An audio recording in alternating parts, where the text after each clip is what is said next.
1편에 이어 등기부등본 보는 방법에 대해 알려드리겠습니다. 먼저 갑구를 살펴보겠습니다. 순위번호라는 것이 매겨져 있는데요. 순위번호는 권리관계의 서열을 나타낸 것입니다. 먼저 순위번호 1번을 보면 주택조합에서 2016년에 아파트를 완공하여 보존등기를 한 것을 알 수 있습니다. 다음으로 순위번호 2번을 보면 소유자 지땡땡이 소유권을 넘겨받은 것을 알 수 있고 갑구 6번까지 보아도 소유권 이전에 관한 기재는 없으므로 지땡땡이 현재 이 부동산의 소유자임을 알 수 있습니다. 순위번호 4번을 보면 가압류가 있는데요. 삭선 처리되어 있으므로 현재는 말소되어 실효되었다고 생각하면 됩니다. 이렇게 이미 실효된 부분까지 삭선 처리되어 보이는 이유는 등기부 등본을 발급받을 때 말소사항 포함하여 받았기 때문인데요. 거래 시점에서 실효된 부분까지는 굳이 확인할 필요도 없을 뿐 아니라 내용을 파악하는 데 방해가 될 수 있기 때문에 등기부 등본을 발급받을 때 현재 유효사항만 나오도록 선택해서 발급받으면 됩니다.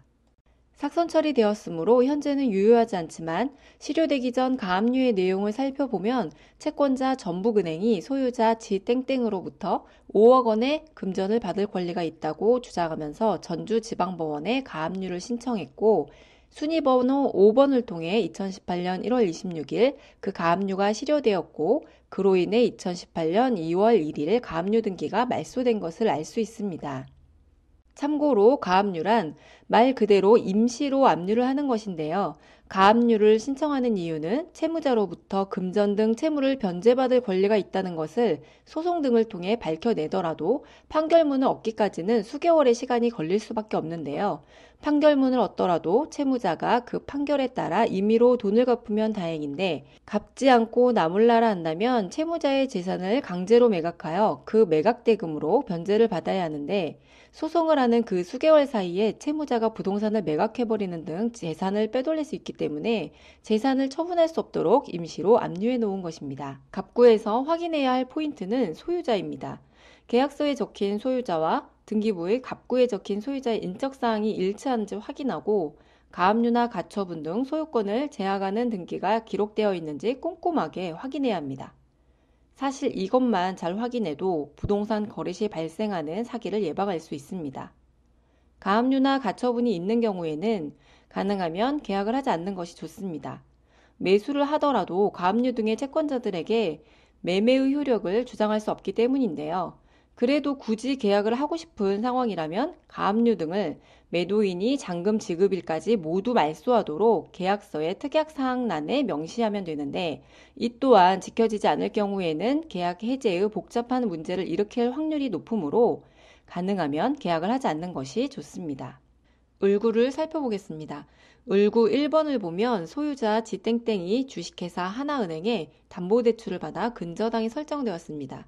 근저당으로 담보되는 채권은 현재 또는 장래에 발생할 채권으로 일정한 금액을 한도로 설정되며 이를 채권 최고액이라고 하는데요. 권리자 및 기타 사항란을 보면 본 물건의 채권 최고액은 3억 3,495만 원이라는 것을 알 수 있습니다. 채권 최고액은 대출받은 사람이 이자를 연체하거나 채무액을 변제하지 못할 경우에 대비해 은행에서 높게 설정을 하는데요.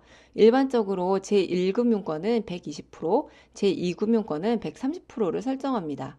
즉, 내가 신한은행에 1억 원을 담보대출로 받아 근저당권을 설정하였다면 신한은행은 제1금융권이므로 채권 최고액은 1억 원에 대하여 120%인 1억 2천만 원이 설정되는 것입니다. 임대차 계약은 근저당권을 잘 살피지 않으면 임차한 부동산이 경매에 넘어가 보증금의 일부나 전부를 돌려받지 못하는 경우가 생길 수 있으므로 그러한 위험성을 판단하기 위해 등기부에 기재된 채권 최고액의 대출원금을 계산해 봐야 합니다.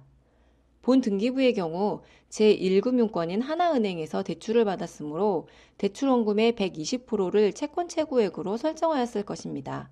그러므로 채권 최고액 3억 3,495만 원을 1.2로 나누면 대출원금은 2억 7,912만 5천 원일 것이라고 짐작할 수 있습니다. 보통 이 부분을 잘 모르는 경우가 많은데 이것을 계산할 줄 알면 매우 유용합니다.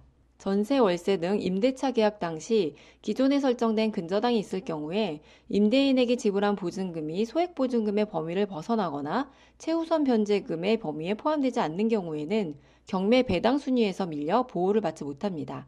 따라서 근저당 채무의 대출원금이 얼마인지 잘 계산하고 경매로 넘어갔을 경우에 내 보증금을 지킬 수 없다는 판단이 들면 그 부동산과의 임대차 계약을 피해야 합니다. 이렇게 해서 등기부등본의 표제부, 갑구, 을구에 대해 살펴보았습니다.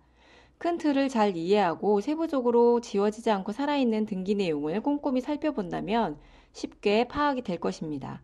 바로 복습해 보는 것이 중요하므로 지금 인터넷 등기소로 접속해서 여러분이 살고 있는 집의 등기부를 발급받아 확인해 보시기 바랍니다.